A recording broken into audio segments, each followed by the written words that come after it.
In Indian mythology, Lord Shiva has been associated with a lot of names, and all these names have mostly appeared with a specific deed or story. Neelkant is one of them, and the name emerged from a story affiliated with the story of Samudra Manthan, where Shiva drank the poison to prevent calamity and destruction of the universe, as is mentioned in the Bhagavad Purana, Mahabharata, and Vishnu Purana. The story goes back to the time when there was a big war between the Devas and the Asuras. Unfortunately, the Devas were deprived of all their strength, energy, and fortune, as sage Durvasa had cursed the Devas following an incident with Indra, the king of heaven. With such a defeat, the Devas eventually lost the battle against the Asuras led by Bali, who had now taken control of the entire universe. The Devas in distress went to seek the help of Lord Vishnu, who suggested they be more tactful and prudent while dealing with this given situation. Lord Vishnu asked the Devas to form a pact with the Asuras so that both sides could assist in churning the ocean to gain the nectar of immortality. However, Lord Vishnu had planned to only make this nectar available to the Devas and not the Asuras. As a churning rod, Mount Mandarachal was needed. Strong warriors made an effort with their hordes to uproot the mountain and carry it to the ocean. But they barely covered half the distance and they got tired, and the mighty mountain fell, crushing large numbers of Devas and Asuras under it. Seeing this, Indra prayed to Lord Vishnu for his help. Lord Vishnu came on Garuda to save the Devas. With the help of Garuda, Lord Vishnu brought Mount Mandarachal to the ocean. When the mountain was placed in the ocean, Vasuki came to the scene to play his role.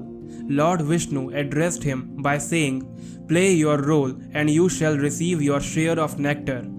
The jagged surface of Mount Mandarachal will not hurt you at all." Reassured, Vasuki rounded himself around the mountain. Devas and Asuras began churning the ocean with joyous anticipation. But their joy soon turned into despair as the heavy Mount Mandarachal, which had no support at the bottom, started to sink in the ocean. Lifting it out was a great problem. Devas requested Vishnu once again for help, and Vishnu said, "I will take the form of a Kurma and hold the mountain on my back until the ocean is fully churned and nectar is obtained." Vishnu became a tortoise and held the mountain on his back. Therefore, using Mount Mandarachal as a churning rod and Vasuki, the Nag Raja, who holds onto Shiva's neck as the churning rope, both the Asuras and the Devas started churning the ocean to pull out the nectar of immortality. It so happened that while pulling out the nectar of immortality, the process of churning the ocean also released a poison of sorts called halahal that could wipe out the whole of creation. This in turn made everyone almost choke to death with suffocation because of the powerful poison that was released. Agitated with the scenario, the Devas went to Lord Shiva for help, as he was the only savior who could do the undoable and save everybody from this wrath. Bholenath, being concerned with this peculiar situation, consumed the poison himself to save humanity from calamity and destruction. While consuming the halahal, Shiva's throat turned blue because of the pain and intensity of the poison. He did not let it go down, which is why he let the poison stay in his throat so that it would not reach his stomach and kill him. There are other versions of this story as well, where Shiva, while trying to drink the poison, moaned in pain which Parvati could not witness. That is why she grabbed the throat of Lord Shiva so that the poison would not trickle down and hurt him. This poison was blocked in the throat of Shiva, which turned it blue, which is why the name Neelkant was given to Lord Shiva. Now, what is the symbolic meaning of this tale? Number 1. The Devas and the Asuras represent the positives and negatives of one's own self. It represents how to achieve self-realization. One must control both sides of himself and balance them in order to reach the goal. Number 2. The Mandara Mountain. Man means mind. Dhara means in one line or flow, symbolizes the concentration that one needs to attain to live life with a perfect balance between the spiritual world and the materialistic world. Number 3. Vishnu's Kurma avatar symbolizes the withdrawal of one's senses, just like a tortoise retracts its head under its shell. It symbolizes contemplation through meditation and concentration.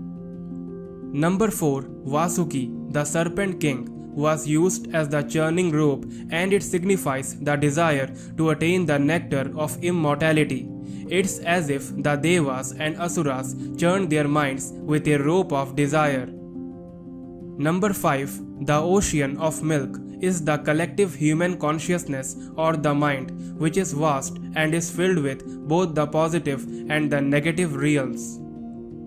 Number 6. The halal poison represents the suffering and pain that comes to the fore when one goes through severe penance. As the Devas and the Asuras, the positives and the negatives of oneself, churned the ocean of milk, the mind, for the nectar of immortality, self-realization, with Mount Mandar, concentration, resting on Vishnu's Kurma avatar, withdrawing their senses, and using Vasuki, desire, as the churning rope, the first thing that came out was the halal poison, pain and suffering, which had to be resolved for further progress. Number 7. Here is where Lord Shiva comes in. His consuming the poison symbolizes that to resolve the pain and suffering that has resulted from severe concentration and penance, one needs the qualities of Lord Shiva himself: courage, compassion, willingness, initiative, simplicity, austerity, detachment, etc. Number 8. The precious objects that came out of the ocean of milk represent the psychic or spiritual powers that one is rewarded with after he continues his penances, having resolved pain and suffering. The Devas and the Asuras distributing these gifts of the ocean symbolize that one needs to use these gifts for the common welfare and not for one's personal gains. Only then could they move ahead with the massive churning project. Number 9. The Amrit or the nectar of immortality that is finally obtained is symbolic of self-realization after one has given up his or her pride. The story may suggest one be more like Lord Shiva, who is humble, compassionate, powerful, empathetic, and ready to go through severe penance to do good for humanity. It symbolizes the fact that one may have to go through a lot of pain and suffering to attain self-realization or the nectar of immortality. Thus, the Samudra Manthan story from Indian mythology is a powerful tool to realize the magnanimity of Lord Shiva and the potential of each human being to be as magnanimous as him. I hope you learn. Om Namah Shivaya. Om Namo Narayan.